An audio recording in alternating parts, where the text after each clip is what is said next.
Warahmatullahi wabarakatuh. Waalaikumsalam warahmatullahi wabarakatuh. Perkenalkan, nama saya Alvin Jamila dengan 1938 dan di sini saya akan menjelaskan tentang peran ekonomi manajerial dalam pengambilan keputusan. Strategi untuk pembahasan bisnis unggul pada persaingan global. Nah, di sini saya akan menjelaskan dulu apa itu ekonomi manajerial. Ekonomi manajerial ini merupakan bidang studi yang sangat penting dan berguna untuk memberikan dasar untuk mempelajari bidang studi dalam administrasi bisnis seperti keuangan, pemasaran, statistika, operasional, akuntansi, manajerial, dan juga yang lainnya. Nah, ekonomi manajerial ini gunanya untuk membantu dalam melihat saling ketertarikannya antara bidang yang satu dengan bidang yang lainnya, dan agar mendapatkan kesimpulan atau suatu hal yang ingin kita ketahui dalam permasalahan tersebut. Kemudian ada ketertarikan ekonomi manajerial dengan ilmu pengambilan keputusan. Apa sih ketertarikan ekonomi manajerial dengan ilmu pengambilan keputusan? Nah, ilmu pengambilan keputusan ini adalah sebagai alat untuk menyediakan berbagai macam yang disediakan oleh matematika ekonomi seperti statistika, penyusunan model, dan juga perhitungan-perhitungan yang lainnya agar keputusan dapat tercapai dengan efektif dan juga efisien. Ekonomi manajerial ini juga biasanya digunakan untuk memecahkan suatu permasalahan dalam penyusunan perhitungan yang tidak bisa diketahui oleh dasar perhitungan tertentu seperti akuntansi. Sekarang kita masuk ke dalam keputusan manajerial. Nah, keputusan manajerial ini adalah proses untuk menentukan pilihan di antara berbagai alternatif untuk mencapai tujuan organisasi. Jadi, biasanya keputusan manajerial ini digunakan untuk memproses sesuatu dalam suatu permasalahan untuk menentukan pilihan. Jadi, pilihan ini akan disediakan oleh ekonomi manajerial dalam berbagai bidang. Contohnya, berbagai alternatif yang dicapai untuk tujuan organisasi. Contohnya bisa kita lihat dalam statistika. Nah, di dalam statistika ini biasanya di dalamnya itu mengandung ekonomi manajerial yang mana perhitungan-perhitungannya itu diambil dari model-model manajerial yang sudah ada sejak tahun-tahun yang lalu. Tapi di setiap tahunnya itu mengalami perubahan model dan juga akan ditetapkan sebagai model baru jika memang model itu relevan untuk penyelesaian permasalahan di masa sekarang. Kemudian ada peran ekonomi manajerial dalam pengambilan keputusan bisnis. Nah, peran ekonomi manajerial ini tentunya sangat penting dalam pengambilan keputusan, apalagi untuk keputusan bisnis. Yang pertama, bisa digunakan dalam analisis biaya. Sudah pasti karena ekonomi manajerial ini seperti yang sudah saya sebutkan tadi, menyediakan perhitungan-perhitungan dari metode agar si pemegang bisnis ini bisa mengetahui apa yang akan dia capai. Kedua, ada analisis keuntungan. Setelah analisis biaya, setelah biaya diketahui, dapat diketahui pula analisis keuntungannya melalui ekonomi manajerial, melalui model-model dan perhitungannya. Kemudian yang ketiga ada analisis harga. Setelah analisis biaya, analisis keuntungan, kemudian bisa ditetapkan analisis harga. Kenapa harga bisa ditetapkan? Karena setelah biayanya diketahui range-nya seberapa, dan juga analisis keuntungannya seberapa, dan apakah itu termasuk untung ataupun tidak, baru setelah itu bisa ditetapkan adanya analisis harga. Kemudian ada analisis pasar. Setelah keuntungan didapatkan dan juga harga sudah ditetapkan, maka selanjutnya adalah masuk ke dalam bagian pemasaran, yang mana di dalam bidang pasar ini kita bisa menganalisis apakah harga kita bisa bersaing dengan harga-harga perusahaan lain, dan apakah keuntungan yang kita dapat lebih untung daripada perusahaan-perusahaan yang lain. Kemudian yang terakhir ada analisis sumber daya. Analisis sumber daya ini biasanya dilihat dari seberapa perusahaan itu memiliki tenaga kerjanya. Jadi setelah semua biaya dikumulasikan, keuntungan juga sudah dikumulasikan, harga juga sudah ditetapkan dan sudah masuk dalam pasar, maka tentunya kita juga harus menyisihkan untuk memperhitungkan tenaga kerja yang telah kita gunakan selama proses produksi, penetapan harga dan lain-lain. Itu termasuk dalam analisis sumber daya. Sumber daya apa aja yang sudah kita gunakan itu harus dihitung, dan itu berbeda dengan analisis biaya,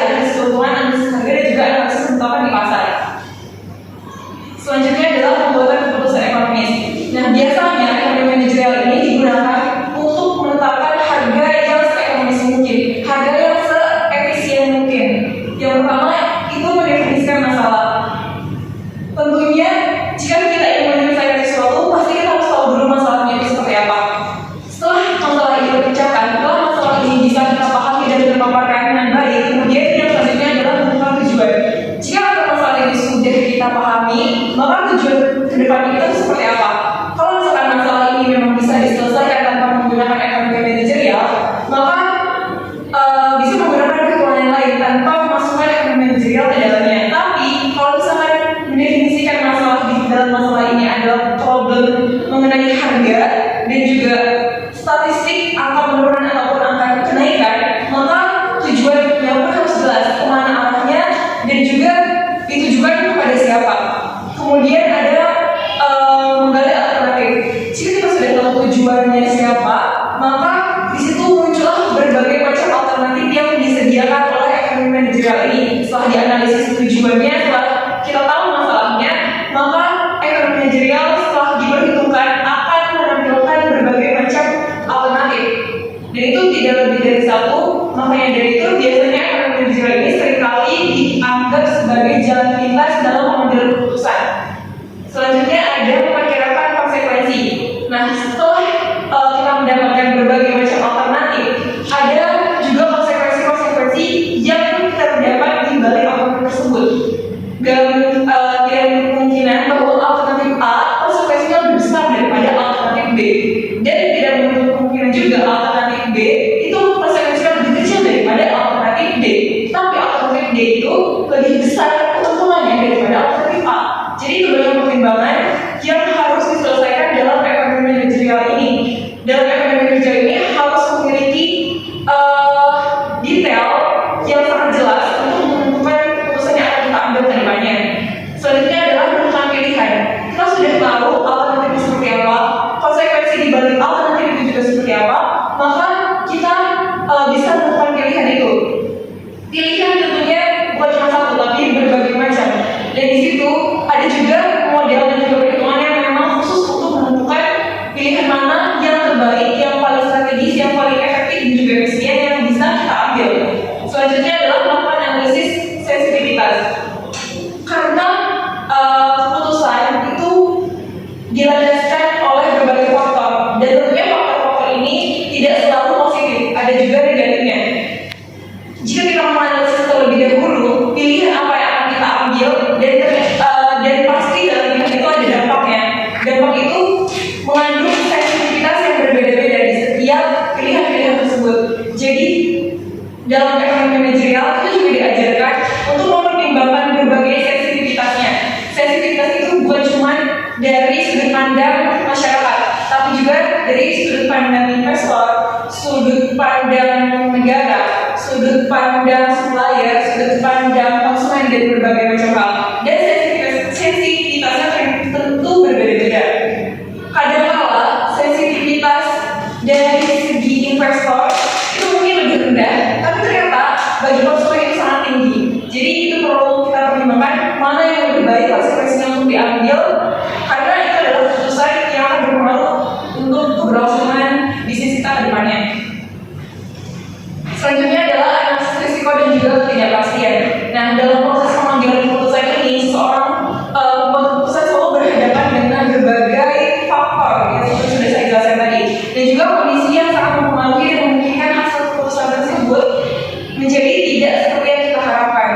Karena seringkali jika keputusan tanpa didasarkan adanya analisis, apalagi tidak menggunakan perhitungan manajerial, itu mungkin akan meleset sekitar 70%. Dengan kata lain, seorang pembuat keputusan berhadapan dengan resiko dan juga ketidakpastian.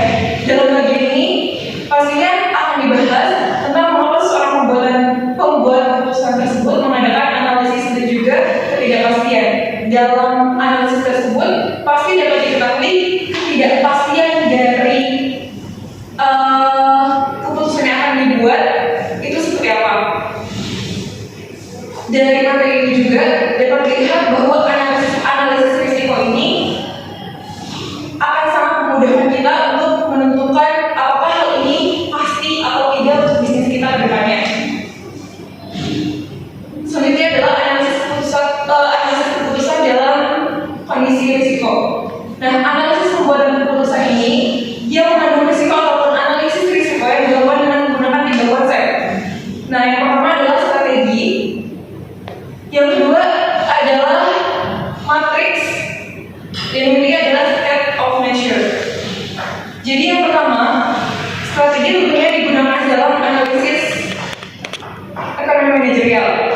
Strategi tentu harus dibarengi dengan berbagai pembekalan yang mana kita harus analisis dulu sebelum kita melakukan penerapan strategi tersebut. Penerapan strategi ini tidak bisa langsung ditetapkan tanpa adanya perhitungan-perhitungan yang jelas dan juga pertimbangan-pertimbangan yang akan memunculkannya ketidakpastian tadi. Kemudian ada set of measure yang ini bersifatnya itu kondisional. Jadi keputusan yang kita ambil meskipun sudah dihitung oleh ekonomi manajerial itu akan tetap bersifat situasional, tergantung dengan kondisi seperti apa yang sedang dijalani pada saat itu. Kemudian ada imbalan. Tentunya dalam sebuah bisnis, imbalan itu sangat diperhitungkan atau biasa kita sebut dengan laba. Gak mungkin seorang bisnis melakukan bisnis tanpa adanya laba di dalamnya. Jadi bagaimana caranya seorang bisnis ini menganalisis keputusan menggunakan ekonomi manajerial agar mendapatkan imbalan atau laba tersebut di dalamnya. Mungkin sekian yang bisa saya sampaikan. Barangkali dari teman-teman ada yang ditanyakan, silahkan.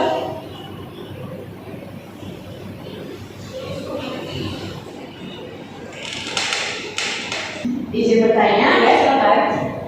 mengapa penting bagi seorang manajer untuk memahami ekonomi manajerial dalam konteks pengambilan keputusan? Ini saya jawab karena manajer ini pastinya memberikan dasar analisis dan juga untuk lebih memperkuat dalam mengambil keputusan yang lebih tepat. Nah, kemudian selain tepat, itu juga bisa dapat mengambil keputusan secara cepat dan juga strategis. Nah, tentunya dalam berbasis data. Kemudian dalam bisnis ini yang kompleks dan juga kompetitif, pastinya dibutuhkan perhitungan yang lebih dalam. Makanya itu dibutuhkanlah ekonomi manajerial di dalamnya.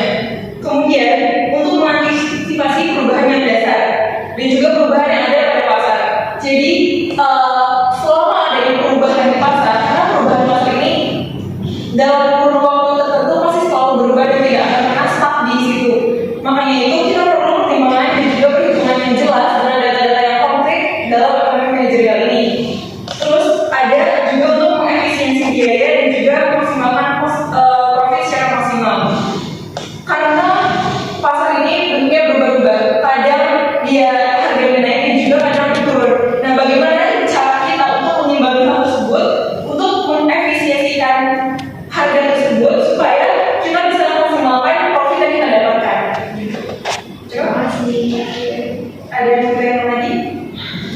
Izin bertanya, boleh tolong jelasin gimana caranya ekonomi manajerial itu membantu perusahaan dalam menghadapi persaingan global? Oke. Itu juga berkaitan dengan judul saya tadi. Karena ekonomi manajerial ini membantu perusahaan memahami kondisi pasar global. Gimana caranya? Dengan yang sudah seperti yang dijelaskan tadi. Yang pertama ada analisis biaya, ada analisis harga, dan juga ada analisis pasar. Nah, ketiga-tiganya itu gak mungkin diterapkan tanpa adanya penempatan dan juga data-data yang jelas dari analisis-analisis sebelumnya. Karena yang manajerial ini dibutuhkan dalam hal tersebut. Gak mungkin bisa analisis biaya tanpa di dalamnya ada perhitungan. Dan juga dengan